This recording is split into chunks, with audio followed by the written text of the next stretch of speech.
কোন ব্ৰহ্মাৰ পিতা হয়, কোন বিষ্ণুৰ মা, শংকৰৰ ককা কোন হয়, আমাক কৈ দিয়া।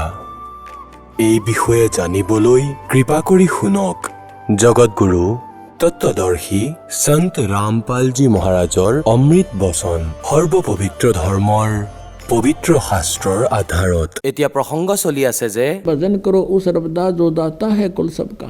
যেনেকৈ আমি শ্ৰী ব্ৰহ্মাজী, শ্ৰী বিষ্ণুজী, শ্ৰী শিৱজীৰ পূজা কৰোঁ, তেতিয়া এই ভগৱানৰ স্থিতি এই জ্ঞানেৰে জনা যায়। এতিয়া কি হয় যে যেতিয়া ভগৱান শিৱই দেখিলে যে অস্থিপিঞ্জৰ নাথাকিলে তোমাৰ লগত, তেতিয়া তেওঁৰ মোহ ভংগ হ'ল। মোহ ভংগ হোৱাত তেওঁ ভাবিলে যে মোৰ এনেকুৱা অৱস্থা কি কাৰণত হ'ল। তেওঁ নিজৰ বিবেকেৰে এয়া বিবেচনা কৰিলে আৰু ইয়াৰ কাৰণ বিচাৰিলে যে মই বিয়া কৰালোঁ আৰু পত্নীক বিশ্বাস কৰিলোঁ, আৰু মোৰ পত্নীয়ে মোৰ লগত বিশ্বাসঘাতকতা কৰিলে। মোৰ পৰা লুকাই গৈ তেওঁ এজন আন পুৰুষৰ সৈতে কথা পাতিলে আৰু অন্য ৰূপ ধাৰণ কৰিলে। এই বহুতো কিবা কিবি কৰিব পাৰিলে হয়, যি কাৰণত তেওঁ অসন্তুষ্ট হ'ল আৰু কথা বতৰা বন্ধ কৰিলে যে মই তোমাৰ ওপৰত বহুত বিশ্বাস কৰিছিলোঁ আৰু তুমিও বিশ্বাসঘাতক ওলালা, তেন্তে মই কাক বিশ্বাস কৰিম। এই নিষ্কৰ্ষৰে ভগৱান শিৱই ভাবিলে যে মই বিয়া পাতিছিলোঁ, সেইবাবে পত্নীৰ মোহ হ'ল, পত্নী বিশ্বাসঘাতক ওলাল। এতিয়া এনে যতন কৰোঁ যে মোৰ ভিতৰৰ সকলো কাম বাসনা সমাপ্ত হৈ যায়, যি কাৰণত মোৰ বিবাহৰ আৱশ্যকতা হ'ল।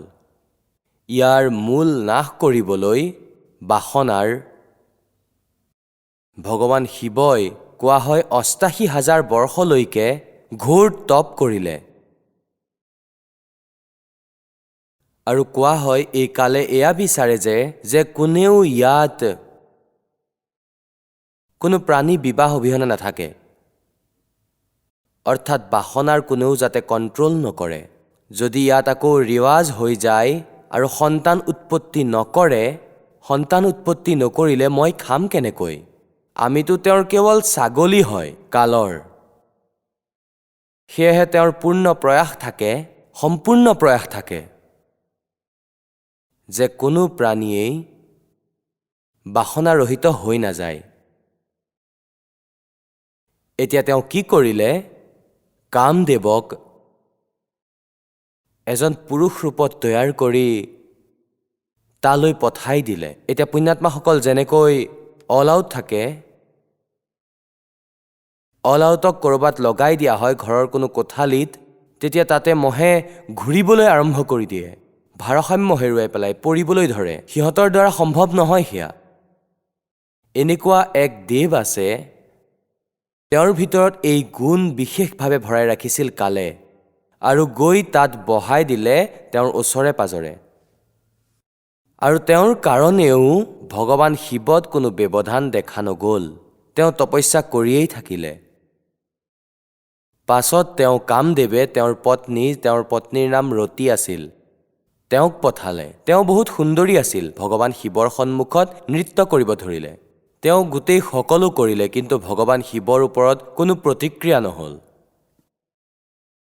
ইমান দূৰলৈকে কোৱা হয় যে ভগৱান শিৱই নিজৰ তৃতীয় নেত্ৰ খুলি কামদেৱক তাতেই নাশ কৰি দিলে, ভস্ম কৰি দিলে। গতিকে এই সকলোবিলাক কালৰ জাল হয়, যি ব্ৰহ্মা বিষ্ণু মহেশ্বৰেও বুজিব পৰা নাছিল। ভগৱান শিৱই ভাবি ল'লে যে মই এতিয়া বাসনাৰহিত হৈ গ'লোঁ, এতিয়া না থাকিব বাঁহ না বাজিব বাঁহী, এনেকুৱা কাম কৰি দিলোঁ। তাৰ পৰা ওলাই গ'ল, নিজে আৰামত বিচৰণ কৰিবলৈ ধৰিলে, ঘূৰি ফুৰিবলৈ ধৰিলে, উঠে বহে আৰামেৰে থাকে। এতিয়া কালে ভাবিলে যে এইটোতো বেয়া কথা হ'ব। এতিয়া আনফালে চাই দেখিলে যে এনেকৈয়ে যদি আকৌ বহি যায় হঠ যোগ কৰিবলৈ, এইটোতো কথা ভাল নহ'ব। যদি বেলেগৰো এনেকুৱা ৰুচি হৈ যায় যে আমিও ভগৱান শিৱৰ দৰে এনে বাসনা ৰহিত হ'ম, কিয়নো সকলো ঋষি মহৰ্ষি যেতিয়া সাধনাৰ ফালে যায়, এই ৫টা বিকাৰ তেওঁলোকৰ কোচত আহি বহে, প্ৰথমতকৈ অধিক প্ৰভাৱিত হৈ পৰে। তেতিয়া সকলোৱে এয়া চেষ্টা কৰিলে যে যিকোনো প্ৰকাৰে প্ৰথমতে এই ৰাক্ষসবোৰৰ নাশ কৰোঁ আৰু পাছত ভক্তি কৰোঁ। যদি এয়াও কালৰেই জাল আছিল, বিনা জ্ঞানেৰে আৰম্ভ কৰিলে, এতিয়া প্ৰথমতে আমি ভগৱান শিৱৰ কথা সম্পূৰ্ণ কৰোঁ, পাছত এই ঋষিসকলৰ কথা ক'ম। এতিয়া কি হ'ল, এতিয়া কালে ব্ৰহ্মই ভাবিলে এনেকৈ আৰু ব্যক্তিয়ে ভাবিব ধৰিব ঋষি মহৰ্ষি ভগৱান শিৱইতো কৰি দিলে কাম, এওঁতো বাসনা ৰহিত হৈ পৰিল আৰু আমি পিছ পৰি ৰৈ গ'লোঁ। এতিয়া গৈ সমাধি লোৱাৰ আগতে আমিও কৰি দিওঁ আমাৰ কাম। কিছুদিনৰ পাছত শিৱৰ ভিতৰত প্ৰেৰণা ভৰি দিলে কালে যে শুনিছোঁ আমি যে যেতিয়া সাগৰ মন্থন কৰা হৈছিল সেই সময়ত বিহ ওলাইছিল, সেই বিহক মই পান কৰি লৈছিলোঁ, পি খাইছিলোঁ, যাৰ ফলত মই অচেতন হৈ পৰিছিলোঁ। আৰু যি কোৱা হয় যে তাৰ পৰা অমৃতো ওলাইছিলে আৰু মদো ওলাইছিলে, দাৰু মদিৰা, 2 কলহ ওলাইছিলে। অসুৰসকলে অমৃতৰ কলহ উঠাই লৈছিলে আৰু অসুৰে যদি অমৃত খালে হয় তেনেহ'লে অমৰ হৈ গ'ল হয়। সেয়েহে ভগৱান বিষ্ণুৱে এক মোহিনী ৰূপ ধাৰণ কৰি এজনী স্ত্ৰীৰ অসুৰসকলৰ মাজত গৈ ডান্স কৰিছিলে। কোৱা হয় বহুত সুন্দৰী আছিল, সেই মোহিনী ৰূপত ভগৱানক বহুত সুন্দৰ লাগিছিল আৰু অসুৰ মোহিত হৈ পৰিছিলে। অসুৰৰ পৰা তেওঁ অমৃতৰ কলহ মূৰত ৰাখি ডান্স কৰি কৰি তেওঁলোকক ব্যাকুল কৰি দিছিলে। সেই কলহ আনফালে ৰাখি দিছিল আৰু মদিৰাৰ কলহ এটা মূৰত লৈ আকৌ সিহঁতক দি দিছিলে। এতিয়া সেই সময়ত ভগৱান বিষ্ণুক কোৱা হৈছিল মোহিনী ৰূপত বহুত সুন্দৰ লাগিছিলে। এতিয়া ভগৱান শংকৰৰ মনত আহিল যে ভগৱান বিষ্ণুৰ ওচৰলৈ যাওঁ। তেওঁ অকলশৰীয়া হৈ পৰিছিলে, না পাৰ্বতী লগত আছিল, গতিকে তালৈকে গৈ কথা বতৰা পাতোঁ আৰু তেওঁৰ সেই ৰূপ দৰ্শন কৰোঁ। এতিয়া মই সুস্থ মগজুত আছোঁ, মই সেই ৰূপৰ কথা সুধিম, কেনে ৰূপ আছিল এবাৰ বনাই দেখুৱাওক। এই উদ্দেশ্যেৰে ভগৱান শিৱ আহি গ'ল বিষ্ণুজীৰ লোকত আৰু তেওঁ আহি কোঠা এটাত বহি পৰিলে। তেওঁৰ গেষ্ট ৰুমত আহি বহিলে। বিষ্ণুৱে গম পাই ভিতৰৰ পৰা আহিলে, কুশল মংগল হ'ল। কিছু সময় পাছত ভগৱান শিৱই নিজৰ উদ্দেশ্য ব্যক্ত কৰিলে, প্ৰকট কৰিলে যে মই এই উদ্দেশ্যেৰে আহিছোঁ। মই শুনিছোঁ যে আপুনি সাগৰ মন্থনৰ সময়ত এগৰাকী বহুত সুন্দৰী মোহিনী ৰূপ বনাইছিল। ভগৱান মই চাব নোৱাৰিলোঁ, আজি কৃপা কৰি মোক সেই ৰূপ বনাই দেখুৱাওক।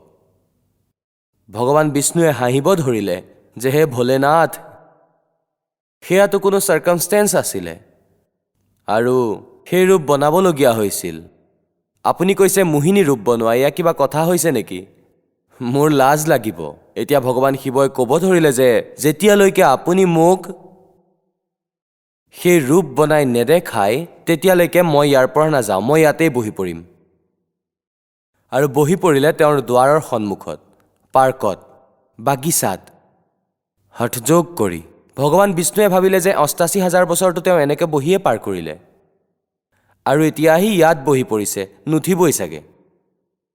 ইয়াৰ পৰা পিছা এৰিবলৈ ভগৱান বিষ্ণুৱে ক'লে,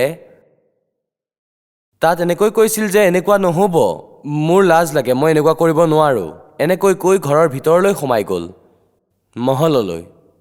তাৰ পৰা অন্তৰ্ধান হৈ আৰু সেই বাগিচাৰ ওচৰতেই ভগৱান বিষ্ণুৰ বাগিচা আছিল, সেই ৰেষ্টুৰেণ্টত, তাত কিছু দূৰত এজনী সুন্দৰী ছোৱালীৰ ৰূপ ধাৰণ কৰিলে আৰু ভগৱান শিৱৰ দৃষ্টি যেতিয়া পৰিল, ভগৱান শিৱ উঠি যাবলৈ ধৰিলে আৰু সেই মোহিনী ৰূপ আগে আগে যাবলৈ ধৰিলে আৰু পিছে পিছে ভগৱানেও স্পীডত যাব ধৰিলে। এতিয়া দুয়োজনে তীব্ৰ বেগেৰে যাব ধৰিলে আৰু তেওঁ কেতিয়াবা বৃক্ষৰ ইফালে হৈ যায় আৰু কেতিয়াবা সিফালে, আৰু তেতিয়াই ভগৱান শিৱই গৈ তেওঁৰ হাতত ধৰিলে। প্ৰথমে ভগৱান শংকৰে সুধি আছিল বিষ্ণুজীক, মোহিনীৰ এনেকুৱা কি ৰূপ আছিল যে সকলোকে পাগল বনাই দিছিলে? অসুৰসকলৰো জ্ঞান নাথাকিল আৰু তেওঁ কলহো সলনি কৰি দিছিল। তেনেকুৱা কেতিয়াবা হ'ব পাৰে নেকি? এনেকৈ কৈ আছিলে। যেতিয়া তেওঁ দেখিলে ভগৱান শিৱটো চিধা গৈ আছিলে, ছোৱালীজনী এনেকৈ একা বেকাকৈ গৈ আছিলে, ডালিৰ পৰা কাঁইটৰ পৰা বাচি বাচি, আৰু ভগৱান শিৱ এনেকৈ কাঁইটৰে গৈ আছিল বাইপাছ, আৰু গৈ সেই যুৱতীৰ হাতত ধৰিলে। যেতিয়াই তেওঁ হাতত ধৰিলে সেই সময়তে ভগৱান বিষ্ণুজী নিজ ৰূপত থিয় হৈ গ'ল আৰু হাঁহিব ধৰিলে। আৰু ভোলানাথক ইমান সহজতেই তেওঁ মূৰ্খ বনাই দিলে। তেওঁ কাঁইটৰ ফালে মন নিদিও আগুৱাই গৈ আছিলে। আৰু সিফালৰ পৰা বাসনা আঁতৰাবলৈ তেওঁ ৮৮,০০০ বছৰ বহি আছিলে। কলৈ গ'ল তোমাৰ সেই সাধনা? এই বিষয়ত পৰমেশ্বৰ কবীৰদেৱে কয়, जैसे अग्न काष्ठ के माही है व्यापक पर दिखे नाही, ऐसे कामदेव पर चंडा व्यापक सकल दीप नो खंडा। যেনেকৈ অগ্নিপিণ্ডৰ ভিতৰত খৰিত বিদ্যমান থাকে কিন্তু দেখা নাপাওঁ, এনেকৈ এই বাসনা আপোনালোক প্ৰত্যেক প্ৰাণীৰ ভিতৰত বিদ্যমান থাকে। আৰু যেতিয়াই ই অলপমান ক'ৰবাৰ পৰা আশা পায়, জুই জ্বলিবলৈ ধৰে। পৰমেশ্বৰে কয়, যি সাধনাক তুমি কৰি আছা, ইয়াৰ আধাৰেৰে বিকাৰ মৰে মত জানিও। যেনেকৈ ভূভাগত জুই,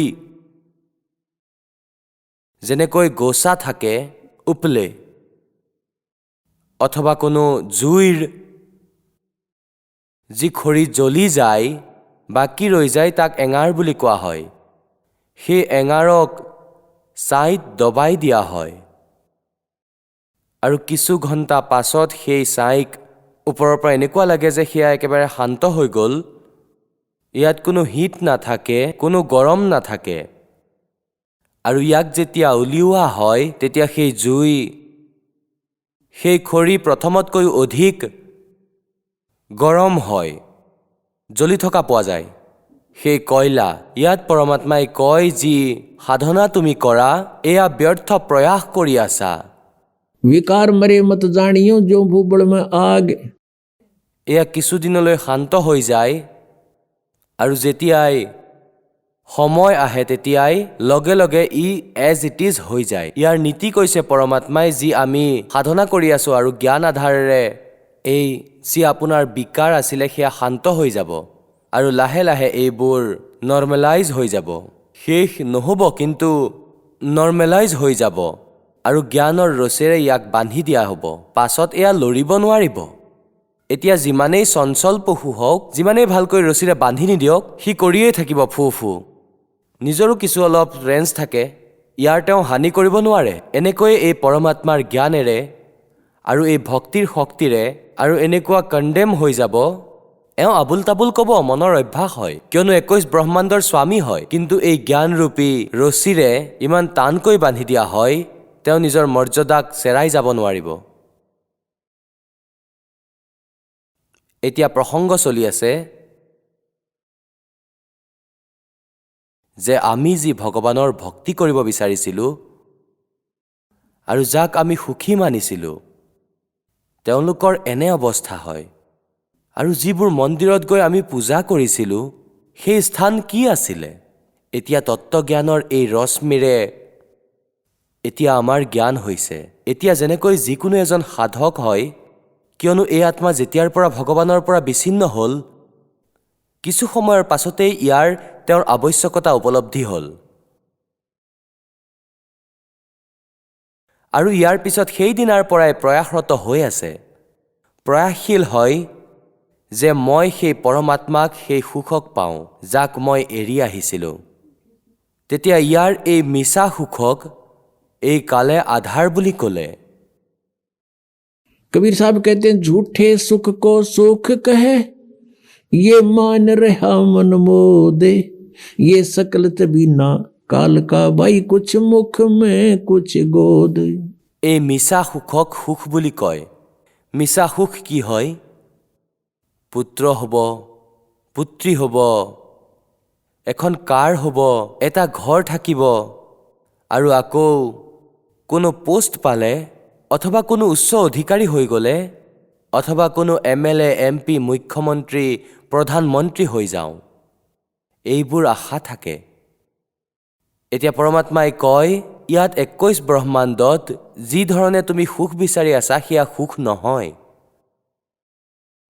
আৰু সুখ কেনেকুৱা হয়? যিবোৰ বস্তু তুমি সংগ্ৰহ কৰি প্ৰাপ্ত কৰাৰ ইচ্ছাৰে আৰু সংগ্ৰহ কৰা, এইবোৰ সুখদায়ক নহয়। নিৰ্ধনে ভাবে ধনৱান সুখী, ধনৱানৰ সপোনতো সুখ নাই। তেওঁলোকৰ বহুত ডাঙৰ ব্যৱসায় থাকে, ঠিক নাই ক'ত লোকচান হৈ আছে, ক'ত লাভ হৈ আছে। দিনে ৰাতিয়ে সেই চিন্তাতে, সেই টেনশ্যনতে শুই পৰে, টোপনিও নাহে, আকৌ উঠি যায়। এতিয়া ধনৱানে ভাবে যে এই ৰজাসকল সুখী হয়। মন্ত্ৰী, মুখ্যমন্ত্ৰী, প্ৰধানমন্ত্ৰী, MLA, MP, এওঁলোকৰ সপোনতো সুখ নাই। কিয়নো যিসকল MLA বা MP হয়, তেওঁলোক বহুত ব্যক্তিৰ প্ৰতিনিধি হয়, আৰু কোনোবা নহয় কোনোবাই তেওঁৰ হাতত ধৰিয়েই থাকে যে মোৰ কামটো কৰি দিয়ক বলক। দিনত যদি 100জন ব্যক্তি যায়, তেনেহ'লে 100টা মিছা কথা ক'ব লাগিব তেওঁ ইমান কাৰ কাম কৰি দিব? আৰু বহি থাকিব ঘৰতে আৰু ফোনত কৈ দিব যে বাহিৰলৈ গৈ আছোঁ। অৰ্থাৎ টেনশ্যন ৰহিত হ'ব নোৱাৰে। একেই স্থিতি মন্ত্ৰী, মুখ্যমন্ত্ৰী, প্ৰধানমন্ত্ৰীসকলৰো হয়। গতিকে ইয়াত জীৱ সুখী নহয় আৰু নিজৰ আগৰ পুণ্যৰ নাশ কৰি আছে ইয়াত। এতিয়া পৰমাত্মাই কয়, अगम निगम को खोज ले, बुद्धि विवेक विचारे, उदय अस्त का राज मिले तो बिन नाम बिगारे। তুমিতো এজন MLA, MP, सरपंच বনি গলা, ইয়াতেই কামত লাগি গলা। কোৱা হয় উদয় অস্তৰ ৰাজ তোমাক দি দিম, আৰু যদি এই ভক্তি তোমাৰ লগত নাই, তেনেহ'লে তুমি বেকাৰ কৰি আছা, বেকাৰ। বেকাৰৰ পৰিভাষা এতিয়া তোমালোকক কওঁ। এটা সময়ত এজন টেম্পু চালকে প্ৰতিদিনে যাত্ৰী ল'বলৈ আহিছিলে। এদিন তেওঁ নাহিলে। পিছদিনা তাৰ লগৰসকলে সুধিলে আন যিসকল টেম্পু চালক আছিল যে যোৱাকালি নাহিলি, কি কাৰণ আছিল? সকলো ঠিকে আছেনে? তেওঁ ক'লে যে যোৱাকালি মই বেকাৰত ফচি গ'লোঁ। আজিৰ পৰা 40 বছৰ আগৰ কথা। সেই সময়ত কি হৈছিল, পুলিচসকলৰ লগত কনভেন্স নাছিল থানাত। আৰু এনেকৈয়ে তেতিয়া কোনো এনেকুৱা ট্ৰেফিকৰ পৰা কোনোবাৰ জীপ ধৰি লৈছিলে, অথবা কোনো ডাঙৰ 3 হুইলাৰ আছিল, সেইখনকেই ধৰি লৈছিলে। সেইখন লৈ গৈছিলে ক'ৰবাত ৰেড মাৰিবৰ কাৰণে, অপৰাধীক ধৰিবলৈ, অথবা ক'ৰবাত কোনো বিচাৰ কৰিবলৈ, অথবা ৰেড মাৰিবলৈ। তেতিয়া সেইদিনা কি হৈছিল, তাক 4টা বজাত উঠালে ৰাতিপুৱা, আৰু লৈ গ'ল ইফালৰ পৰা সিফাললৈ, সিফালৰ পৰা ইফাললৈ, ইয়ালৈ ব'ল তালৈ ব'ল। আৰু সি তেলো নিজৰ পকেটৰ পৰাই ঢালি আছিলে, খাদ্যও নিজৰ পকেটৰ পৰাই খাই আছিলে, আৰু 1 মিনিটো জিৰণি পোৱা নাছিলে। গোটেই দিন ইফালে ব'ল সিফালে ব'ল, ৰাতি 12টা বজাত এৰিলে। তেতিয়া সি ৰাতিপুৱা কৈ আছিল যে মই বেকাৰত ফচি গ'লোঁ, 200 টকাৰ নাশ হৈ গ'ল। সেই সময়ৰ 200 টকা আজিৰ 20,000 টকাৰ সমান। তেন্তে মানি লোৱা 20,000 টকা ঘৰৰ পৰা খৰচ কৰিলে, আৰু 1 মিনিটৰ জিৰণি নাপালে, ব'লা ব'লা বুলি ক'লে, আৰু 200 টকাও নিজৰ পকেটৰ পৰাই বৰবাদ কৰি দিলে, আৰু পুঁজিও নষ্ট কৰি দিলে। ইয়াকে বেকাৰ বোলে। অৰ্থাৎ ইনকাম হোৱা নাই আৰু খৰচ বহুত, 1 মিনিটৰো বিশ্ৰাম নাই, শান্তি নাই, ক'তো ৰেষ্ট নাই। তেন্তে এনেকৈ এই উদয় অস্তৰ ৰাজু যদি কোনোবাই পাই যায় সমগ্ৰ পৃথিৱীৰ, সেই ৰজায়ো এনেদৰেই বেকাৰ কৰি আছিলে, কিয়নো তেওঁ নিজৰ পূৰ্বৰ পুঁজিৰ বৰবাদ কৰি আছে, আৰু শান্তি তেওঁৰ 1 মিনিটৰো নাছিল। পুণ্যাত্মাসকল, আমি সুখৰ পৰিভাষাই পাহৰি গৈছোঁ। এজন ব্যক্তিৰ 3জন পুত্ৰ আছিল। এজনৰ মৃত্যু হৈ গৈছিল। এতিয়া তেওঁ কান্দি আছে বেচেৰাই। তেওঁক সান্তনা দিবলৈ আহিছিল। এওঁলোকৰ ভিতৰত এজন ব্যক্তি এনেকুৱা আছিল যাৰ পুত্ৰ এজনেই আছিল, আৰু তেওঁৰ মৃত্যু 3 বছৰ আগতে, 4 বছৰ আগতে হৈছিল। তেতিয়া তেওঁ কৈছিলে যে সান্তনা ব্যক্ত কৰিব বিচৰাসকলে যে ভাই, এতিয়া একো বেলেগ নহয়, সন্তোষ হোৱা। চোৱা, এইজনৰ এজন পুত্ৰই আছিল, তাৰো মৃত্যু হৈ গৈছিল, এওঁ এতিয়া সন্তুষ্ট হৈ গ'ল। ধৈৰ্য ধৰা। সেই ব্যক্তিৰ যাৰ 3জন পুত্ৰৰ এজনৰ মৃত্যু হৈ গৈছিল, সন্তোষৰ উশাহ ল'লে, কন্দাও বন্ধ কৰি দিলে, আৰু পাছত কি ভাবে যে হে ভগৱান, এওঁতকৈতো মোৰেই ভাল, এওঁতকৈতো ময়েই সুখী, মোৰতো 2জন এতিয়াও বাচি আছে, এওঁৰতো এজনেই আছিলে, আৰু তেওঁৰো মৃত্যু হৈ গ'ল। কওক, ইয়াৰ পৰা তেওঁ কি পালে? কি তেওঁৰ ল'ৰাজন জীৱিত হৈ গ'ল? এনেকৈ আমি এই সুখৰ পৰিভাষা সলনি কৰিব লগা হৈছে বাধ্য হৈ। এজন ব্যক্তিয়ে কৈ আছে যে মোৰ ছোৱালী জন্ম হ'ল, জন্ম হওঁতেই তাইৰ কিডনী নাছিল, বহুত চিন্তিত হৈছিল, খোৱা বোৱা এৰি দিলে, ইমান টেনশ্যন নুসুধিবাই, আৰু লৈ যোৱা হ'ল মেডিকেললৈ, চৰকাৰী হস্পিটেল PGIত। তেওঁলোকে ছোৱালীজনীক এডমিট কৰিলে, তাত দেখিলে 4টা এনেকুৱা কেছ আৰু আছিল। তেতিয়া তেওঁ সন্তুষ্ট হ'ল, অহ' ঠিকে আছে, এনেকুৱা আৰু আছিলে, কওক তেওঁৰ ছোৱালীৰ ক'তনো কিডনী লাগি গ'ল এওঁলোকক চাই দিওঁতেই। এতিয়া আমি এনেকৈ চালোঁ যে বেলেগো দুখী যেতিয়া আছে, গতিকে আমাৰ কোনো চিন্তা নাই, আমি দুখী হ'লেও সেই দুখকেই সুখ মানি ল'লোঁ। तो परमात्मा कहते हैं झूठे सुख को सुख कह ये मान रहा मनमोद, और ये सकल चबीना काल का, और कुछ मुख में कुछ गोद। এতিয়া পৰমাত্মাই কয়, য'তে তুমি যিখন লোকত আৰু যি স্বৰ্গত তুমি সুখ বিচাৰি ওলাইছা, তাত সুখ নাই। परमात्मा कहते हैं आगे गए ना बावड़े, रहते भी सब जान, बिन साहेब की बंदगी कहीं ठोर ठिकाना ना। যে যিসকল প্ৰথমতেই গ'লগৈ ইয়াৰ পৰা, তেওঁলোকেতো আহি তোমালোকক একোৱেই কোৱা নাই যে তেওঁলোকৰ কি হ'ল, আৰু বাকী যিসকল জীয়াই আছে তেওঁলোকো এনেকৈয়ে গুচি যাব। বিন চাহেব কি বন্দগী ভক্তি কিতে থোৰ ঠিকানা না। क्या बताते परमात्मा, जैसे मोती ओस का ऐसी तेरी आवे, गरीब दास करो बंदगी भाई बहोर ना ऐसा दाव। এতিয়া যেনেকৈ আপোনালোকৰ মনুষ্য জীৱন হয়, মনুষ্য জীৱনত কোনোবাই পুণ্য ভক্তি কৰিলে পুণ্যৰ লগতে ইয়াত পাপো ডিপজিট হয়, পুণ্য কম হয়, পাপ বেছি হয়। আপুনি এনেকুৱা ক্ষেত্ৰতেই জীয়াই আছে, যেনেকৈ আপোনালোকে ইয়াত এনেকুৱা স্থানত আছে, যেনেকৈ এখন কিবা ফিল্ড হয়, পথাৰ হয়, আৰু ইয়াত একোকেই নহয় যদি ইয়াৰ হাল নামাৰা, যদি ইয়াৰ চোৱা চিতা নকৰা, তাত নিজে নিজেই ঘাঁহ বন অৰণ্য ইমানেই হৈ যাব যে মাটি দেখা পোৱা নাযাব।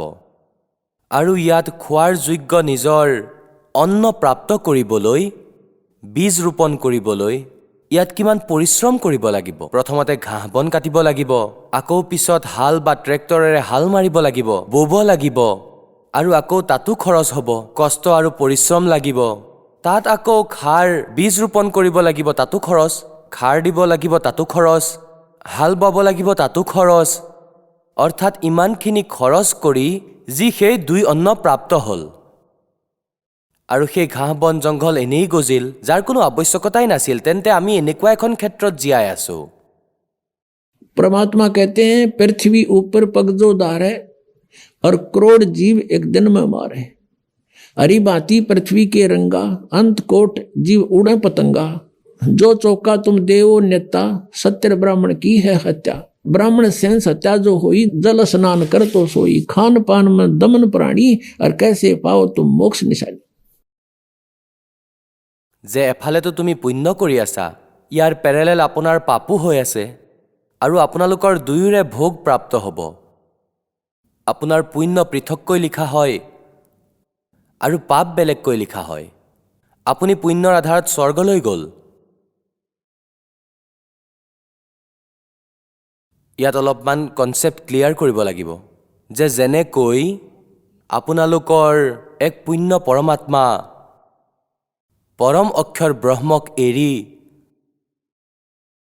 আন কাৰোবাক ইষ্ট বনাই যিকোনো প্ৰভুৰ দেৱতাৰ পূজা কৰা ভগৱানৰ পুৰুষৰ যিদৰে ক্ষৰ পুৰুষ আৰু অক্ষৰ পুৰুষ। গীতাৰ অধ্যায় নম্বৰ 15 শ্লোক 16-17ত 3 পুৰুষ কোৱা হৈছে, এজন ক্ষৰ পুৰুষ, এজন অক্ষৰ পুৰুষ আৰু এজন পৰম অক্ষৰ পুৰুষ। উত্তম পুৰুষ অন্য, এওঁ পৰম অক্ষৰ পুৰুষ, পৰম অক্ষৰ ব্ৰহ্ম হয়। গীতাৰ অধ্যায় নম্বৰ 8 শ্লোক নম্বৰ 3 যাৰ বিষয়ত কোৱা হৈছে যে এওঁ পৰম অক্ষৰ ব্ৰহ্ম হয়। অৰ্জুনে যেতিয়া গীতাৰ অধ্যায় নম্বৰ 8 শ্লোক নম্বৰ 1ত প্ৰশ্ন কৰিছিলে, ইয়াৰ উত্তৰ 8:3 দিয়া হৈছে। গতিকে এওঁলোক 3 পুৰুষ হয়, ক্ষৰ পুৰুষো নাশৱান, অক্ষৰ পুৰুষো নাশৱান, কেৱল পৰম অক্ষৰ পুৰুষ পৰম অক্ষৰ ব্ৰহ্ম এওঁ অবিনাশী পৰমাত্মা। আজিৰ যি সৎসংগৰ বিষয় হয় ভজন কৰো উস ৰব কা যো দাতা হে কুল সব কা।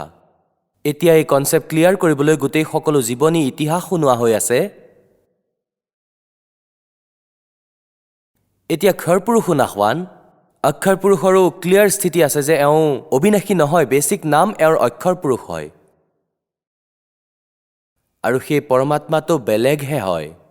গীতাৰ অধ্যায় নম্বৰ 15 শ্লোক 17ত তেওঁৰ ভক্তি কৰিলে সেই পৰমেশ্বৰৰ নামত ইমান শক্তি আছে, এই সৎ নামত সত্য নামত যি দুটা আখৰৰ হয়, যে আমাৰ সকলো পাপক তেওঁ নাশ কৰি দিয়ে।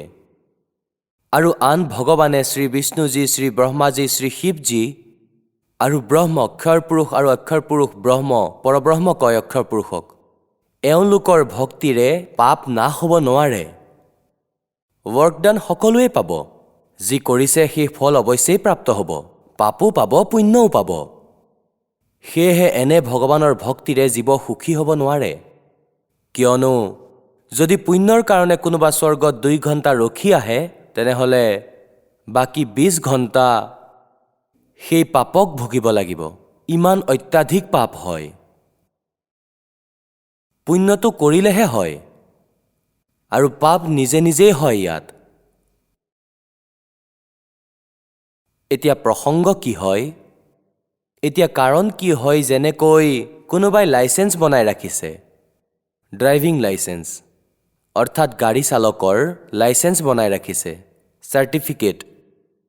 তেতিয়া সি গাড়ী চলাই আছে, যদি তাৰ হাতেৰে দুৰ্ঘটনা হৈ যায় তেন্তে তেওঁ 90% নিৰ্দোষী হয়, যে এওঁ ট্ৰেইনড ব্যক্তি হয়, এওঁ অজ্ঞান নাছিল, আকস্মিকভাৱে দুৰ্ঘটনা হৈ গ'ল, কোনো আন এজনৰ ভুলতো হ'ব পাৰে।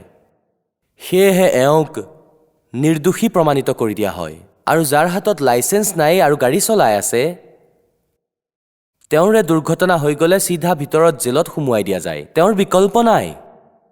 তেওঁৰ হাতেৰে কাৰোবাৰ মৃত্যু হৈ গ'লে গাড়ী চলাওঁতে তেওঁৰ কোনো বিকল্প বাচি নাথাকিব।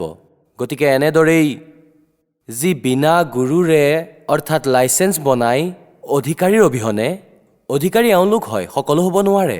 যেনেকৈ ৰজা পৰীক্ষিতক সাপে খুটিব আছিল আৰু তেওঁক কোৱা হৈছিল যে কাৰোবাক গুৰু বনোৱা আৰু তেওঁৰ পৰা শ্ৰীমদ ভাগৱতৰ কথা শুনা। এতিয়া তাতে তেওঁৰ লেখক ব্যাসদেৱো বহি আছিল। তেওঁ গুৰু হ'বলৈ অমান্তি প্ৰকাশ কৰিছিল আৰু পাঠ কথা কৰিবলৈও অমান্তি হৈছিল, কিয়নো তেওঁ অধিকাৰী নাছিল। আৰু অধিকাৰী বিনা সপ্তম দিনা পৰিণাম আহিব তেওঁৰ। সেয়ে সকলোৱে পিছ হুৱকি গ'ল যে আমি গুৰুপদ যোগ্য নহয়, তেন্তে ক'ৰ পৰা? স্বৰ্গৰ পৰা। সুখদেৱজীক মাতি অনা হ'ল। ৰজা পৰীক্ষিতে তেওঁক গুৰু বনালে আৰু পাছত 7 দিন কথা শুনালে। তেন্তে অনাধিকাৰীৰ পৰা লোৱা নামেৰে আপুনি কোনো শান্তি নাপাব। অধিকাৰীৰ পৰা লোৱা নামেৰে আপুনি শান্তি লভিব পাৰিব, যে ইচ্ছা কৰ মাৰে নেহি বিন ইচ্ছা মৰ যায়। কিন্তু আপোনাৰ সঞ্চিত কৰ্ম বহুত থাকে। এতিয়া এই ভগৱানৰ সাধনাৰে হয়তো আপুনি গুৰু বনায়ো কৰি ৰাখিছে, তথাপিও আপোনাৰ পাপ ডিপজিট পৃথককৈ হ'বই হ'ব। ইয়াৰ বিধান হৈছে যেনে কৰ্ম কৰিবা তেনে ফল পাবা। কেৱল এজনেই পৰমাত্মা আছে, পৰম অক্ষৰ ব্ৰহ্ম। তেওঁৰ ভক্তি কৰিলে আৰু তেওঁৰ অধিকাৰী সন্তৰ পৰা লাইচেন্স বনোৱালে অৰ্থাৎ উপদেশ গ্ৰহণ কৰিলে, দীক্ষা ল'লে, আপোনাৰ পাপ নাশ হ'ব পাৰে, অন্যথা নহয়। তেন্তে ইয়াত প্ৰসংগ হয় যে कहते हैं जब ही सतनाम हृदय धरो भयो पाप को नाश, और जैसे चिंगारी अग्नि की भाई पड़े पुराने घास। কোটি টন শুকান ঘাঁহ বন পৰি আছে আৰু ইয়াত এটা দিয়াচলাইৰ কাঠি জ্বলাই লগাই দিলে সকলোখিনি জ্বলাই নাশ কৰি দিয়ে, আৰু বৈ থকা বতাহ ধুমুহাই উৰাই পেলাই দিয়ে ইফালে সিফালে, সেই ক্ষেত্ৰ ক্লিয়াৰ হৈ যায়। ऐसे ही परमात्मा कहते हैं जैसे सूरज के आगे बदरा ऐसे कर्म छयारे, और प्रेम की पवन करे चितमंजन दल के तेज नयारे।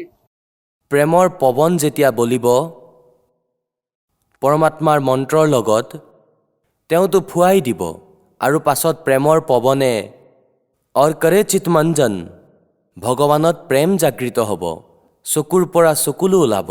পাছত কোৱা হয় সেই বতাহে উৰাই দিব সকলো, ছাইকো ইফালে সিফালে পেলাই দিব। এতিয়া এইটো ক্লিয়াৰ হ'ল যে যি ভগৱান পৰমেশ্বৰ কবীৰদেৱ তেওঁৰ সাধনা কৰে, তেওঁৰ সঞ্চিত কৰ্মৰ লগতে তেওঁৰ প্ৰাৰব্ধৰ কৰ্মও নাশ হয়। কিন্তু ভগৱান ব্ৰহ্মা বিষ্ণু শিৱ আৰু ব্ৰহ্ম আৰু ক্ষৰ পুৰুষ অৰ্থাৎ ব্ৰহ্ম আৰু পৰম ব্ৰহ্ম অক্ষৰ পুৰুষলৈকে, ক্ষৰ পুৰুষ আৰু অক্ষৰ পুৰুষ, এওঁলোকৰ ভক্তিৰে না প্ৰাৰব্ধত কোনো পৰিৱৰ্তন হ'ব পাৰে আৰু না আপোনাৰ সঞ্চিত কৰ্মৰ নাশ হ'ব পাৰে। ক্ৰিয়মান কৰ্মজ্ঞানেৰে কিছু ৰেহাই হৈ যায়। সন্তৰ সংগ কৰিলে, জ্ঞান বুজিলে ক্ৰিয়মান পাপৰ পৰা কিছু ৰক্ষা পোৱা যায়। যি কৰি আছা তাৰ পৰা কিছু ৰেহাই পোৱা যায়, কিন্তু প্ৰাৰব্ধত কোনো পৰিৱৰ্তন নাহে। যেনেদৰে ভগৱান শ্ৰী বিষ্ণুক অভিশাপ দিছিলে নাৰদজীয়ে ভগৱানৰ পৰা বিষ্ণু ৰূপ বিচাৰিছিল, হৰি ৰূপ বিবাহ কৰাবলৈ, আৰু বিষ্ণুজীয়ে তেওঁক অৰ্থাৎ ভগৱানে তেওঁক বান্দৰৰ মুখ লগাই দিলে। যেতিয়া নাৰদে গম পালে যে তেওঁৰ লগত দুষ্টামি কৰিছে ভগৱান বিষ্ণুৱে, তেওঁক অভিশাপ দি দিলে যে আজি আপুনি মোক বান্দৰৰ মুখ লগাইছে, এজনী নাৰীৰ বাবে মই ব্যাকুল আছিলোঁ, আপুনি এটা গোটেই জীৱন পত্নীৰ বিৰহত কটাব। তেওঁৰ অভিশাপৰ ফলতেই ভগৱান বিষ্ণুৱে শ্ৰীৰামচন্দ্ৰৰ ৰূপত ভুগিবলগীয়া হ'ল। আৰু যিখন মুখ তুমি লগাইছা, এনেকুৱা মুখৰ দৰে ব্যক্তি অৰ্থাৎ জীৱই তোমাক সহায় কৰিব। বান্দৰসকলে তেওঁক সহায় কৰিলে আৰু পাছত শ্ৰীৰামচন্দ্ৰৰ ৰূপত অৰ্থাৎ বিষ্ণুৱে জন্ম ল'লে। এই সকলোবোৰ আপোনালোকে শুনিছে যে তেওঁ কি প্ৰকাৰে তেওঁৰ নিজৰ জীৱন ব্যতীত কৰিছিলে। আৰু আপোনালোকে এইটোও শুনিছিলে যে তেওঁ বালিক মাৰিছিলে, সেয়া তেওঁৰ প্ৰাৰব্ধত লিখি দিয়া হৈছিলে। ইয়াৰ প্ৰতিশোধো তেওঁ ভুগিয়ে পূৰা কৰিব লগা হৈছিলে। তেওঁ নাশ কৰিব নোৱাৰিলে, নিজৰ প্ৰাৰব্ধৰ পাপ কৰ্মও নাশ কৰিব নোৱাৰিলে, ইয়াকো ভুগিব লগা হ'ল। এতিয়া প্ৰসংগ চলি আছে যে तुम कौन राम का जपते जापम और ताते कटे ना ये तीनों तापम। এতিয়া আমাৰ পাপৰ নাশ যেনেকৈ আমি প্ৰতিদিন গীতাৰ অধ্যায় নম্বৰ 18 শ্লোক 25 পৰা 31লৈকে বৰ্ণনা কৰিছে যে অৰ্জুন যেনেকৈ সকলো কৰ্মত হয়তো তাত পাপো হৈ আছে, ইয়াক ত্যাগ কৰিব নোৱাৰি। কি প্ৰকাৰে কোনটো কৰ্ম যেনেকৈ খাদ্য বনোৱা হয়, ইয়াতো জীৱহিংসা হয়। ঠাই মোচা হয়, মচিছিলে, আগতে মড প্লাষ্টাৰ আছিল, গাইৰ গোবৰ আৰু মাটিৰে, ইয়াতো জীৱ মৰে। খেতি কৰে কৃষকে, ইয়াতো খেতিত জীৱৰ মৃত্যু হয়। তেন্তে এই কৰ্ম যেনেকৈ বেপাৰীয়ে বেপাৰ কৰে, তাতো জীৱৰ মৃত্যু হয়। বীজ তোলা হয় আৰু চুক্তি কৰিবলৈ ইফালে সিফালে যায়, গাড়ীৰে নতুবা এনেকৈ খোজকাঢ়ি। গতিকে এনে কৰ্ম ত্যাগ কৰিব নোৱাৰি, এই কৰ্ম হ'বই হ'ব। এতিয়া কোৱাৰ ভাৱ এয়াই, এতিয়া এই কৰ্মটো ত্যাগ কৰিব নোৱাৰি আৰু এয়া হ'বই হ'ব আৰু ইয়াৰো পাপ লাগিব। কিন্তু যেতিয়া পূৰ্ণ পৰমাত্মাৰ পৰা সেই লাইচেন্স বনাই ল'ম, অৰ্থাৎ পূৰ্ণ পৰমাত্মাৰ শৰণত আৰু তেওঁৰ প্ৰতিনিধিৰ পৰা ড্ৰাইভিং লাইচেন্স অৰ্থাৎ দীক্ষা প্ৰাপ্ত কৰি ল'ম, ইয়াৰ পাছত এই কৰ্মবোৰৰ ফল আপোনালোকে ভুগিব নালাগিব। उसमें परमात्मा ने बताया है कि इच्छा कर मारे नहीं और बिन इच्छा मर जा, कहे कबीर दास का फिर पाप नहीं लगा। আমি আমাৰ উদ্দেশ্যক লৈ যাত্ৰা কৰি আছোঁ।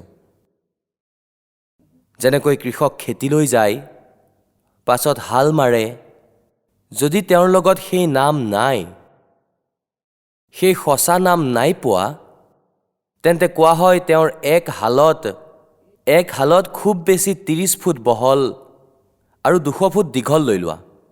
40 ফুট বহল আৰু 200 ফুট দীঘল। এই এখন ক্ষেত্ৰ ইমান টুকুৰাত এক হালত হাল মৰা কৃষকৰ ইমান পাপ হৈ যায় যেনেকৈ 1000 কছাইৰ পাপ হয়। এতিয়া এই পাপ তেওঁৰ বেড একাউণ্টত লিখা হৈছে। আকৌ তেওঁৰ পুণ্যও থাকিব সেই কৃষকৰ, যেনেকৈ খেতি হ'ল, ইয়াৰ পৰা বীজ সৰি মাটিত পৰিল, এইবোৰ জীৱ জন্তুৱে কিছু চৰায়ে খাইছে, কিছু কীট পতংগই উঠাই লৈ গৈছে, নিজৰ বাহলৈ উঠাই লৈ গৈছে, ইয়াৰ পৰা পুণ্যও হ'ল। তেওঁতো পুণ্য আৰু পাপ দুয়োটা ভোগ কৰিলেহে শেষ হ'ব। আৰু পাছত পৰমাত্মাৰ নামেৰে আমাক সেই যি পাপ হাল মৰাজনৰ নালাগিব, কিয়নো তেওঁৰ ইচ্ছা তাত জীৱ মৰা নহয়। পৰমাত্মাই বিধান কৰিছে যে তুমি এই অন্ন খোৱা আৰু এনেকৈ খেতি কৰা। পৰমেশ্বৰে নিজৰ বিধানত কৈছিলে যে এজন কৃষক আছিলে আৰু গৰু গাড়ীৰে ট্ৰান্সপৰ্টৰ কাম কৰিছিলে। তেওঁ বহুত ডাঙৰ ধৰ্মাত্মা, ভাল পুণ্যাত্মা আছিল। আৰু তেওঁৰ ঘৰত এজন সাধু আছিল, ভক্ত সাধু, ৰঙা কাপোৰ অৰ্থাৎ সন্ত বেশভূষাত। আৰু সেই কৃষকে তেওঁৰ বহুত সহায় কৰিছিল, বহুত সেৱা কৰিছিল, নিজৰ ঘৰতে ৰাখি ল'লে। তেওঁক ক'ৰবাত বাহিৰত দেখা পাইছিল, তেওঁক ঘৰলৈ লৈ আনিলে যে মহাৰাজ আমাৰ পুণ্য হৈ যাব আৰু আপোনাৰ ভক্তি কৰাও হৈ যাব, আপোনাকতো 2খন ৰুটিহে লাগিব, আমি সন্তক সেৱা কৰিব পাই যাম। সাধু সেৱক আছিল তেওঁ কৃষকজন। তেওঁ নিজৰ ঘৰত এটা কোঠা বনাই থৈছিলে, তাতে ৰাখিলে সেই মহাত্মাজনক সন্ত বুলি ভাবি। তেওঁ ভালদৰে খোৱা বোৱা কৰে আৰু দুৱাৰ বন্ধ কৰি এনেকৈ কয় যে মোক নামাতিবা আবেলিলৈকে, আৰু খাই বৈ শুই থাকে সেই কৃষকজনৰ ভাল ভাল বস্তুখিনি। আৰু এনেকৈ এদিন তেওঁৰ মৃত্যু হ'বই আছিল। 2, 4, 10 বছৰত তেওঁৰ মৃত্যু হৈ গ'ল। সেই খেতিয়কৰ গৰুৰ পোৱালি জন্ম হ'ল, গৰু হৈ জন্ম হ'ল। কৃষকৰ যি খাইছিলে সেয়াটো তেওঁ দিবই লাগিব। তেওঁ গৰু হৈ তালৈকে আহিল। কৃষকৰ গাইৰ গৰ্ভত জন্ম ল'লে আৰু বলধৰ যোগ্য হৈ পৰিল 4-5 বছৰতে। কৃষকে তাক পিছত গাড়ীত জুৰি ল'লে আৰু সি গৈ আছিলে, যেনেকৈ পুণ্যাত্মাসকল পৰমেশ্বৰ কবীৰ দেৱজী, তেওঁৰ মহিমা 4 বেদে কয়।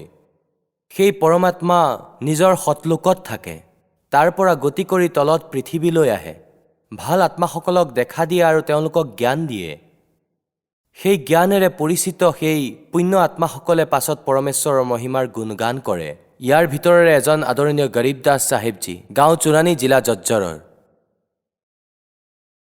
এওঁ বেৰী গাঁৱৰ কৃষক আছিল, যাৰ বিষয়ে এই দাসে কৈ আছে। বেৰী নামৰ এখন গাঁও আছে জিলা জজ্জৰত, ৰোহতকৰ পৰা প্ৰায় 20 কিলোমিটাৰ হ'ব। সেই বেৰী গাঁৱৰ এইজন কৃষক আছিল আৰু সি ক'ৰবাত নজফগড়ৰ মন্দিৰত, যি পুৰণি দিনৰ কথা হয়, 250 বছৰ আগত কেঁচা ৰাস্তা আছিলে, গৰু গাড়ীৰে নিজৰ ট্ৰান্সপৰ্টৰ কাম কৰিছিলে। ইয়াৰ পৰা বীজ লৈ গৈছিলে, তাৰ পৰা চেনি লৈ আহিছিলে নজফগড়ৰ মন্দিৰ পৰা। এনেকৈয়ে তেওঁ গৈছিলে প্ৰতিদিন, আৰু তেওঁৰ লগত এটা গৰু আছিল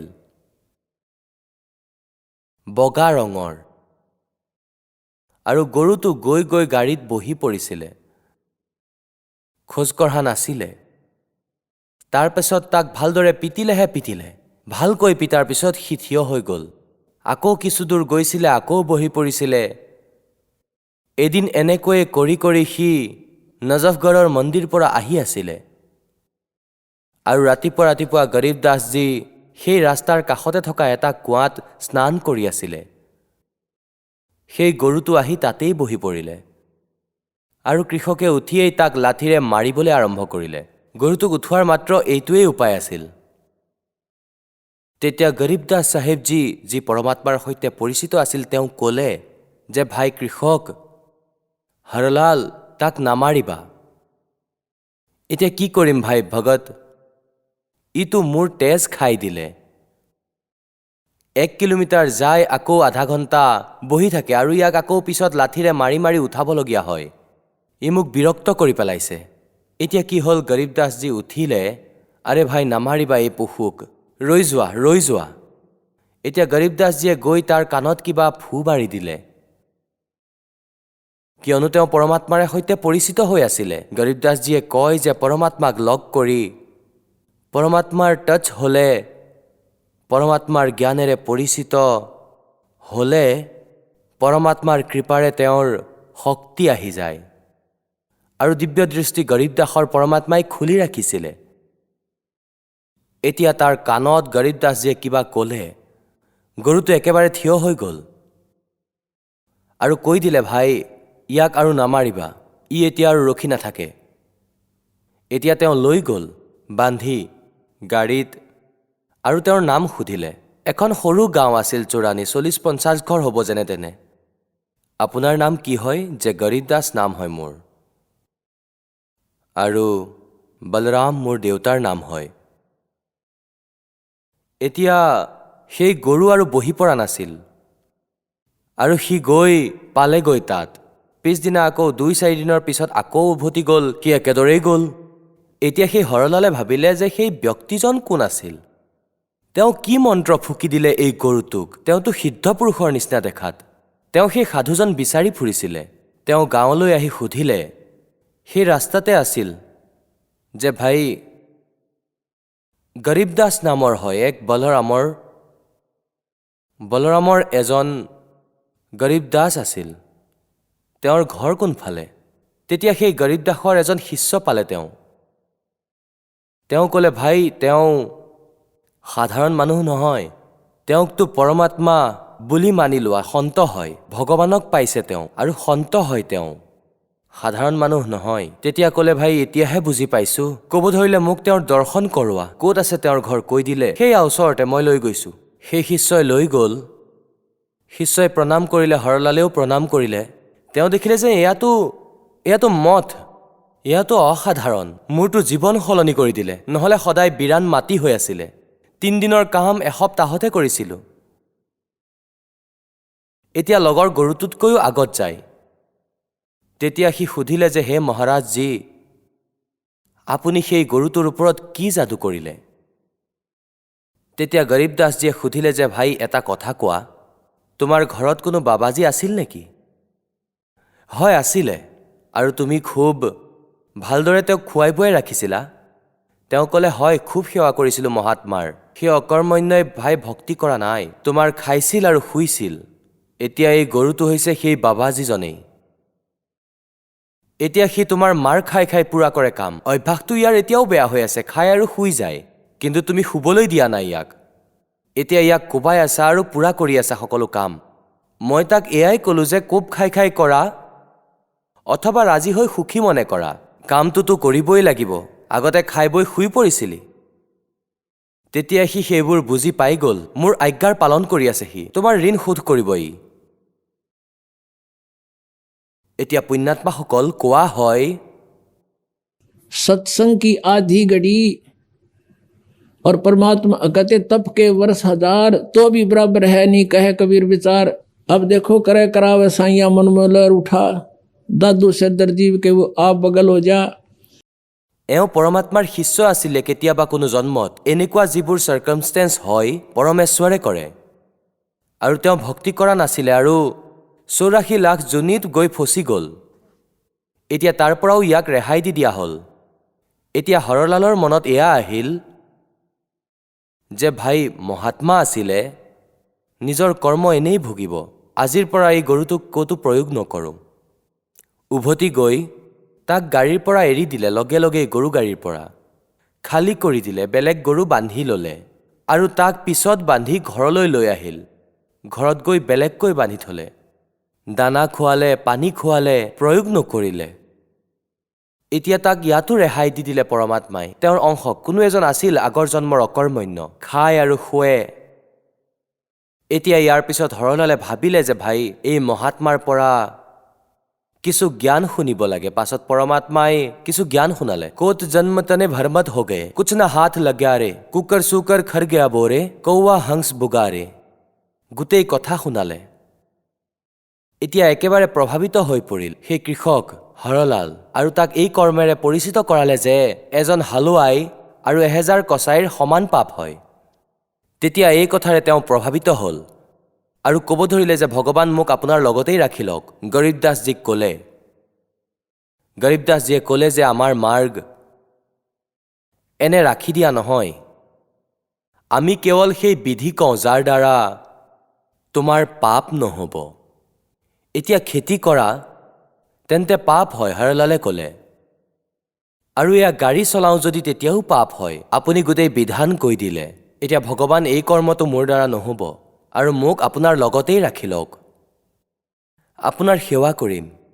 তেতিয়া গৰীবদাসজীয়ে ক'লে যে আমাৰ এই মাৰ্গ এনে নহয় ভাই। আমাৰ লগত এনেকুৱা এটা চাবোন আছে, প্ৰতিদিনে যি লেতেৰা কাপোৰ থাকে ইয়াৰে ডেইলি ধুলে চাফা হৈ যায়। এনেকুৱা নাম দিম যে इच्छा कर मारे नहीं, बिन इच्छा मर जा, कह कबीरदास का पाप नहीं लगे। गरीबदास जी ने कहा था कि गाड़ी बाहो खुश रहो और खेती करो खुशहाल, और पर साई सिर पर राखिए। सही भगत हरलाल।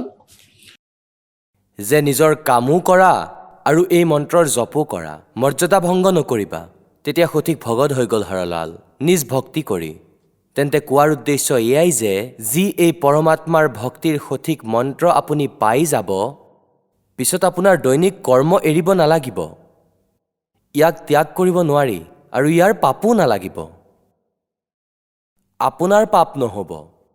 আৰু এই মন্ত্ৰৰ বাহিৰে হয়তো কোনো কবীৰপন্থীয়েও আন কোনো কবীৰ চাহেবৰ শৰণ গ্ৰহণ কৰাই আছে, তেওঁ নকল হয়। ইয়াত মূল মালিক তেওঁলোকৰ নাই।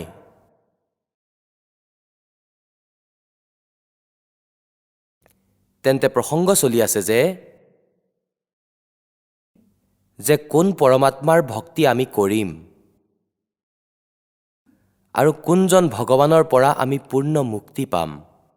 গতিকে এনেকুৱা যি সাধনা আপুনি দেখিছে ভগৱান বিষ্ণু, ভগৱান ব্ৰহ্মা, ভগৱান শিৱৰ সাধনা আৰু এওঁলোকৰ দুৰ্গতি, নিজৰ কৰ্মৰ ফলেই এওঁলোকে ভুগিব লাগে, তেন্তে এওঁলোকৰ উপাসকে কি ৰেহাই পাব সেয়া আণ্ডাৰষ্টুড হয়। ব্ৰহ্মৰ বিষয়ে আপোনালোকক কৈ দিলোঁ যে ব্ৰহ্মৰ ওম মন্ত্ৰ হয় আৰু ব্ৰহ্ম কেৱল 21 ব্ৰহ্মাণ্ডৰ স্বামী হয়। তেওঁ ক্ষৰ পুৰুষ হয়। তেওঁক জ্যোতি নিৰঞ্জন বুলিও কোৱা হয়। তেওঁৰো মৃত্যু হয়। এওঁৰ অন্তৰ্গত যিমান প্ৰাণী আছে তেওঁলোকো স্থিৰ নহয়।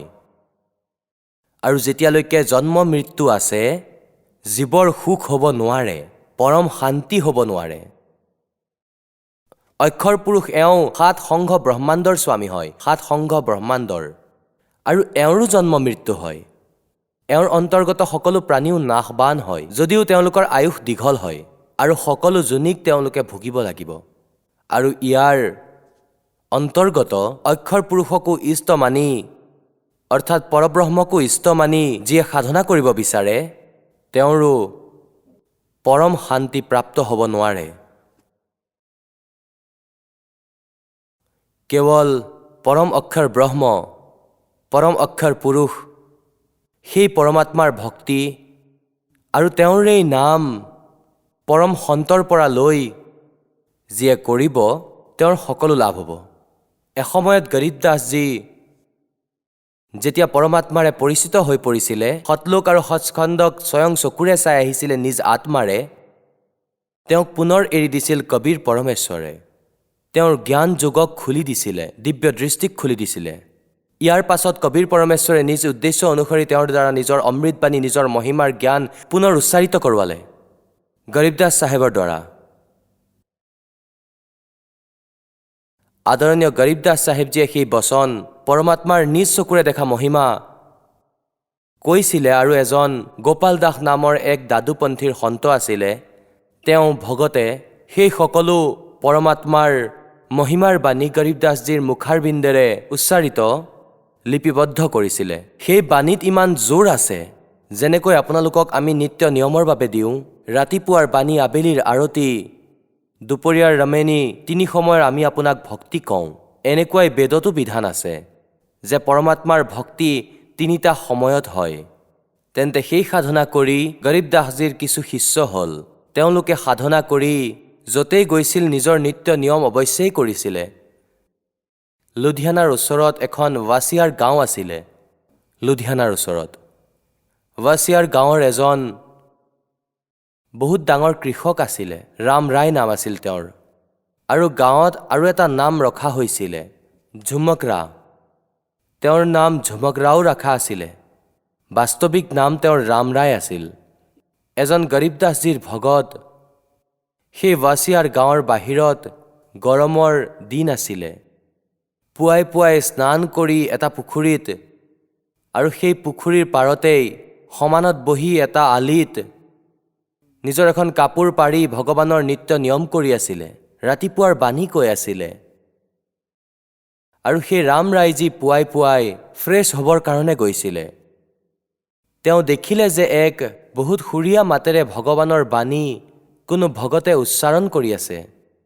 আৰু এই পাঞ্জাৱৰ লোকসকলে বাণী বহুত ভাল পাইছিলে, ইয়াৰ ওপৰত বহুত আসক্ত হৈ পৰিছিলে। তেওঁলোকে ইয়াৰ মহত্ব গম পাইছিলে। তেতিয়া ৰাম ৰায়জী গৈ বহি পৰিল সেই ভগতৰ ওচৰত।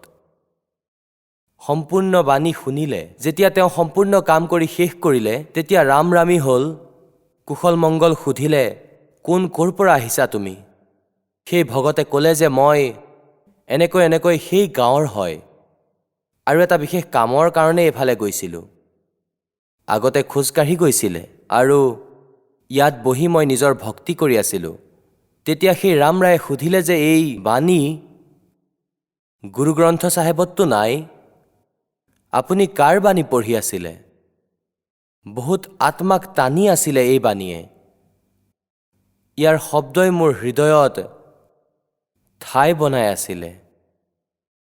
তেতিয়া সেই ভগতে ক'লে যে এয়া মোৰ গুৰুদেৱৰ দ্বাৰা কোৱা অমৃতবাণী হয়। ৰাম ৰায়ে সুধিলে যে এই সন্ত এনেকুৱা অমৃতবাণী যিয়ে কৈছে তেওঁ বিদ্যমান আছে শৰীৰত নে শৰীৰ এৰি গ'ল? ভগতে ক'লে যে এতিয়াও বিদ্যমান আছে। সম্পূৰ্ণ এড্ৰেছ লৈ ল'লে ৰাম ৰায়ে। সেই চৰ্দাৰজী তাৰ পৰা ওলাই গ'ল। তাৰ পৰা গৈ ক'ত পালে? গাঁও চোৰাণীত। গৈ তেওঁ পুৱাই পুৱাই পালে গৰীবদাস চাহেবজী খেতিয়ক আছিলে। খেতি কৰিছিলে, মাটি বহুত আছিলে। আৰু কিয়নো এই সন্ত যিসকল হয় তেওঁলোক ভগৱানৰ সৈতে পৰিচিত হৈ যায়, সকলো জ্ঞানেৰেই পৰিচিত। এনেকৈয়ে বেদত লিখা আছে যে যেনেকৈ যজুৰ্বেদ অধ্যায় নম্বৰ 40 মন্ত্ৰ 15 লিখা আছে, वायु अनिलम अथिदम भस्मांतम शरीरम ओम कर्तु समर किलवे समर कर्तुम समर। ওম নামৰ জপ কাম কৰি কৰি স্মৰণ কৰা, বিশেষ ভাৱেৰে স্মৰণ কৰা। মনুষ্য জীৱনৰ মুখ্য উদ্দেশ্য জানি ওম জপ কৰা, এয়াটো হৈছে ব্ৰহ্ম সাধনা। আকৌ তেওঁ ক'লে যে সেই পৰম অক্ষৰ ব্ৰহ্ম 40 নম্বৰ অধ্যায়ৰ 17 নম্বৰ মন্ত্ৰত কোৱা হৈছে যে যজুৰ্বেদত যে সেই পূৰ্ণ পৰমাত্মাটো ওপৰৰ পৰোক্ষ হয়, তেওঁ গুপ্ত হয়, মইতো ব্ৰহ্ম হওঁ, মোৰ এক ওম নাম আছে। সেই পৰমাত্মাৰ যদি ভক্তি কৰিব বিচাৰিছা তত্ত্বদৰ্শী সন্তই ক'ব তাৰ জ্ঞান। যজুৰ্বেদ অধ্যায় নম্বৰ 40 শ্লোক 10 পৰা 13লৈকে তত্ত্বদৰ্শী সন্তৰ মহিমাৰ বিষয়ে কোৱা আছে। কোৱা হৈছে যে তেওঁক সোধক, তেওঁহে ক'ব। তেন্তে তেওঁক এওঁলোকে নাপালে আৰু তেওঁলোকে যেনেকৈ ল'ৰা ছোৱালীয়ে গেম খেলে, ইয়াক জিলা স্তৰত খেলিলেও সেই একেই নিয়ম হয়। আৰু ইয়াক ষ্টেট লেভেলত খেলিলেও প্ৰান্ত স্তৰত তেতিয়াও সেই একেই নিয়ম থাকে। আৰু যি ৰাষ্ট্ৰ স্তৰত খেলিব নেশ্যনেল লেভেলত তেতিয়াও ইয়াৰ একেই নিয়ম থাকে। তেন্তে যিমানবোৰ সাধনা আছিল সাধকৰ একেই নিয়ম আছিল। যেনেকৈ সূক্ষ্মবেদত পৰমেশ্বৰ আহি কৈছে যে नाम उठत नाम बैठत नाम सोवत जागवे नाम खाते नाम पीते नाम सेती लागवे। অৰ্থাৎ কৰ্মযোগী হৈ থাকিবা আৰু ভক্তি কৰিবা। ঘূৰোতে ফুৰোতে উঠোতে বহোতে কোনো বিশেষ স্থানত বহাৰ কোনো আৱশ্যকতা নাই। যদি সময় আছে কোনো কাম নাই তেনেহ'লে বহি কৰাত কোনো পাপ নাই। যিকোনো প্ৰকাৰে শুই বা বহিও কৰিব পাৰে। এই আধাৰেৰে গৰীবদাস চাহেবজীয়ে ৰাতিপুৱাই নিজৰ খেতিত ঘূৰা ফুৰাও হয় আৰু অহাৰ সময়ত তেওঁ ঘূৰি ফুৰি আহিছিল আৰু পশুৰ কাৰণে ঘাঁহ কিছু কাটি খেতিৰ পৰা মাথাত ৰাখি বাণ্ডল বোজা আনিছিলে। তেন্তে এতিয়া ৰাম ৰায়ে গৈ সুধিলে যে গৰীবদাস মহাৰাজৰ ঘৰ ক'ত হয়? এজন ভগতক পালে। তেওঁ ক'লে সন্মুখলৈ যাওক। এজন ভাল মানুহক পাই গ'ল, ক'লে যে সন্মুখলৈ যোৱা। আৰু সেয়াই তেওঁৰ ঘৰ। তালৈ গ'ল, তেতিয়া দেখিলে তাত 5-6জন ভক্ত বহি আছে, অপেক্ষা কৰি আছিলে গৰীবদাসজীৰ, সদায় লগ কৰিব আহিছিল। তেওঁ সুধিলে যে মহাৰাজজী ক'ত আছে? ৰাম ৰায়ে। তেওঁ ক'লে যে পথাৰলৈ গৈছে। ৰামৰাইজীয়ে সুধিলে যে কিমান সময়ত আহিব। এনে সাধু সন্তৰ কোনো ভৰসা নাই, আহিলে এতিয়াই আহিব, নহ'লে 12টা বজাতো আহিব।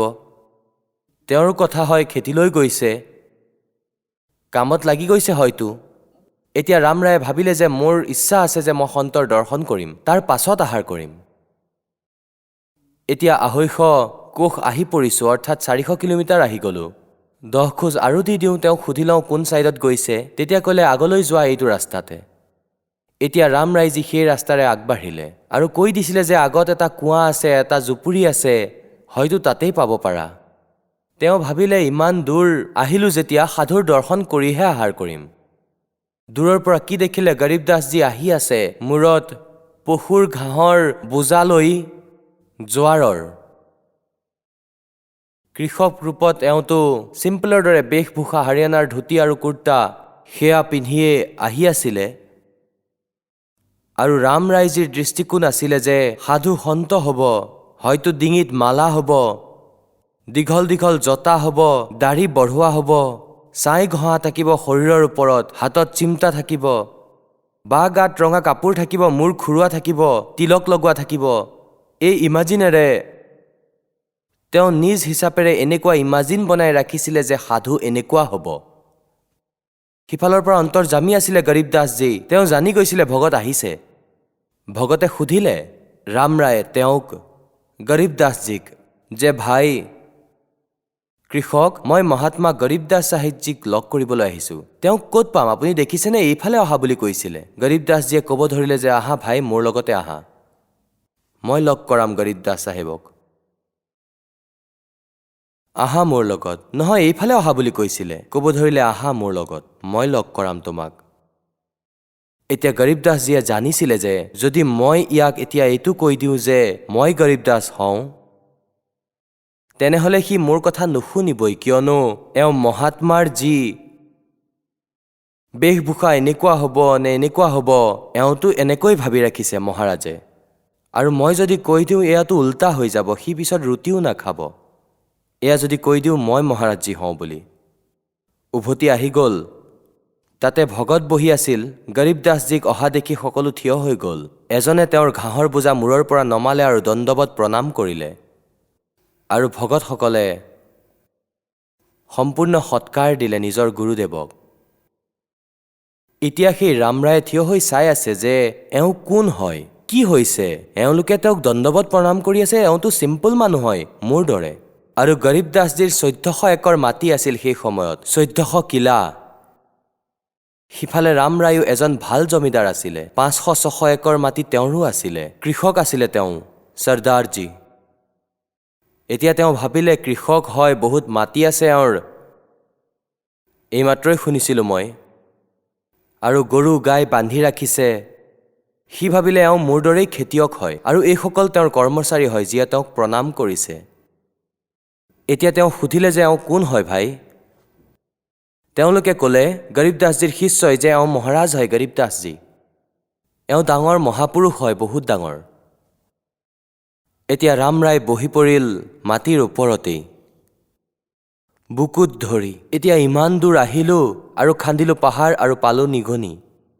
এই মহাৰাজজী পালোঁ, চোৱা মোৰ দৰেই দেখোন কৃষক এওঁ, এয়া কি। এতিয়া তেওঁ অন্তৰ্জামী আছিলে গৰীব দাসজী, সকলো চাই আছিলে। এই ভগতটো ফিউজ হৈ গ'ল।